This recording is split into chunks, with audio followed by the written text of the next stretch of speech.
What do you consider violence against women? Is any form of violence, whether it's physical, emotional, abusive, that has the intention to hurt, offend, insult, or physically damage an individual. It's not only physical, which is what a lot of people have the assumption that it is. It could be mental, it could be verbal, it could be emotional, it could be all those types of different acts.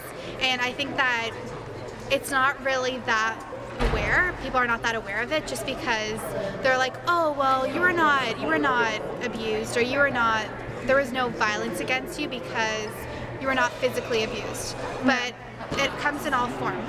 There's also emotional abuse, which is it's not very heard of. I would say any action, any speech that undermines a person's right to dignity, equality, and freedom. How prevalent do you think violence against women is? I think it's highly prevalent. I think that it would be difficult to say that it is not an epidemic.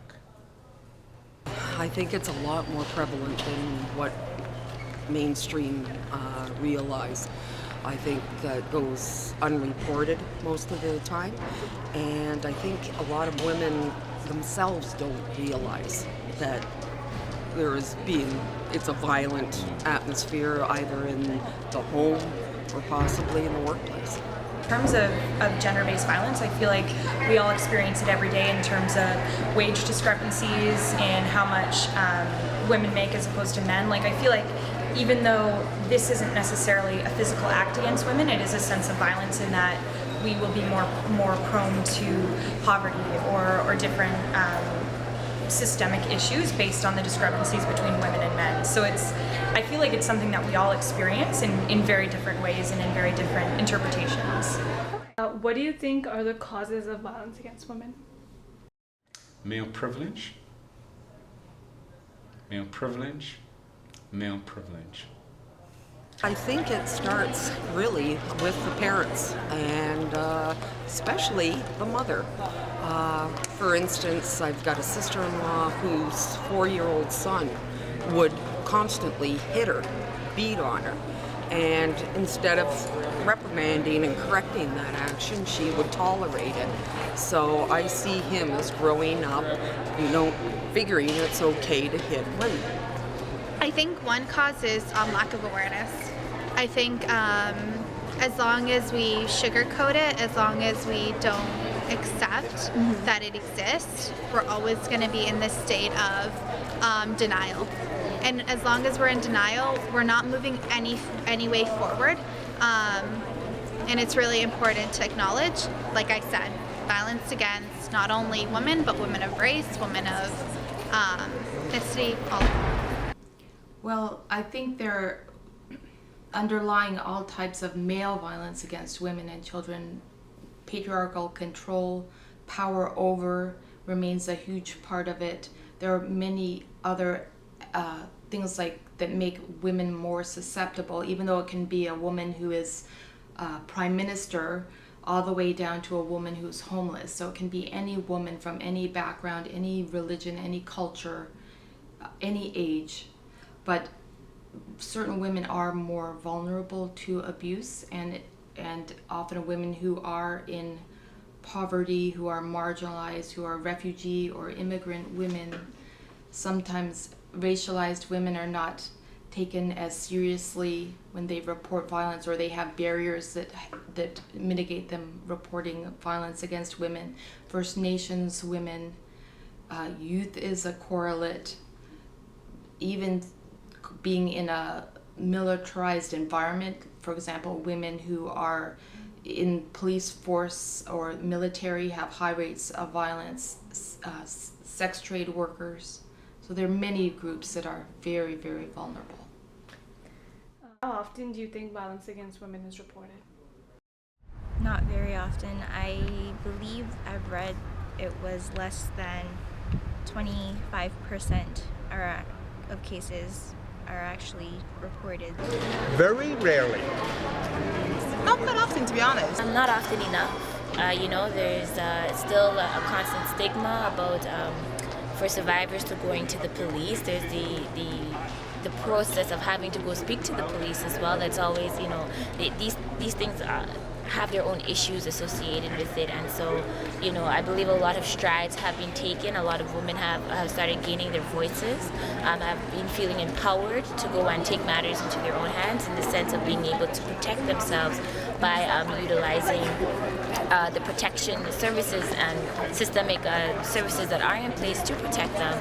But there's always room for improvement. There's always more work to be done, and I mean there's always room for improvement in the sense of the procedures that women go through when they do report it, and the nuances of reporting violence itself as well needs to be addressed. But it's just not.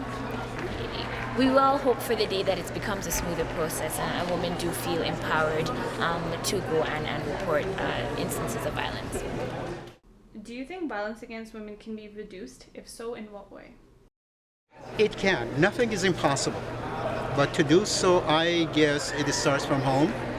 Your parents, my parents, or other parents teaching their kids that is your sister, equal, and you have to respect. That's your wife and sister, your mother. You have to respect. I think it starts from home, nothing else. Good answer. We need to recognize that it's at an epidemic level. And secondly, we need to recognize that we need to do something about it. And a step in that direction would be to make education of combating violence against women mandatory in schools. And I'm not saying as a high school course, but basically starting in middle school at the very least. We need to get to young people and we need to inform them how prevalent violence against women is, and secondly, we need to change the system. There is a kind of continuity that occurs because children see their mother being violated and abused, and they are socialized into accepting it in many cases. So we need to, first of all, recognize it as a problem, and it is indeed a major problem.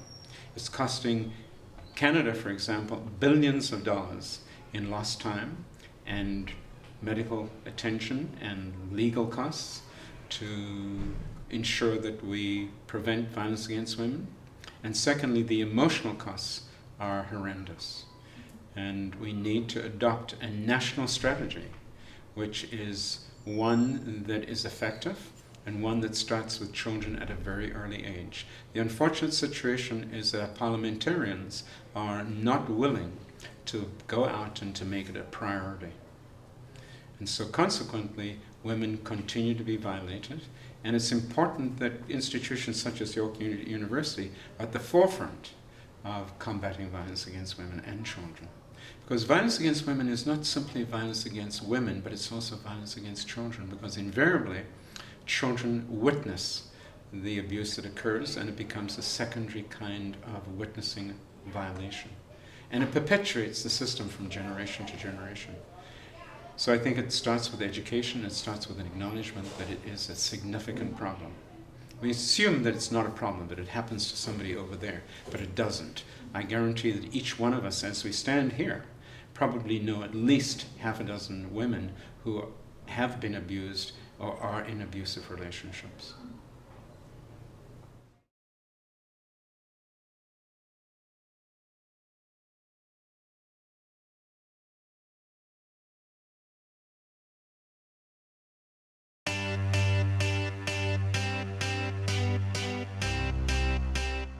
Stand up. Stand up. Stand up. Stand up.